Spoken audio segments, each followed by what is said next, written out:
सीना से हमरा खिंचता दुपट्टा उस भरला का सब बिगड़े लागल। देखे के पड़ी का दो दिन के लइका देखावता काटा सीना से हमरा खिंचता दुपट्टा के हो रे गाय गो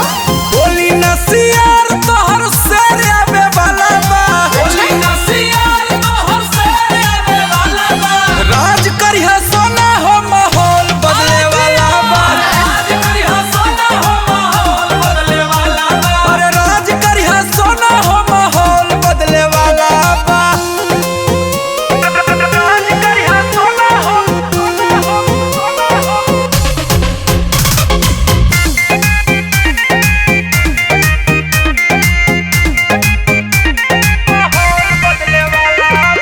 गोड़ धक तहरा से मांगे लगी माफी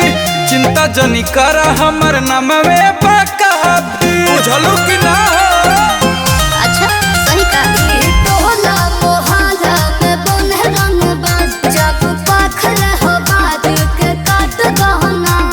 अरे एकदम से कटाई सुन तोहर भर पावर देखावे वाला बा होली नसियार तोहर से आवे वाला बा अरे राज करिहा सोना हो माहौल बदले वाला बा राज करिहा सोना हो माहौल बदले वाला अरे रे राज करिहा सोना हो माहौल बदले वाला बा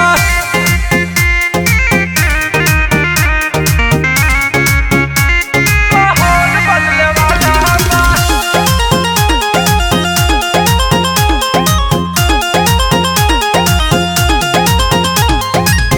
अब नहीं गलियो कर दाल ये रनिया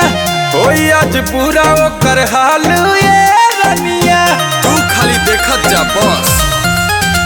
गुंजन बोल देखा दम दम ये जानू तारा नाम में से कांदे हर दम ये जानू अरे उ सब तो देखते गोल पर गिरेला उड़त चिड़ैया के नीचे गिरावे वाला बा होली नसियार तोहर से आवे वाला बा राज करिहा सोना हो माहौल बदले वाला बा राज करिहा सोना हो माहौल बदले वाला बा अरे राज करिहा सोना हो माहौल बदले वाला बा अरे जियत रहा हमार से होली नसियार तोहर से आवे वाला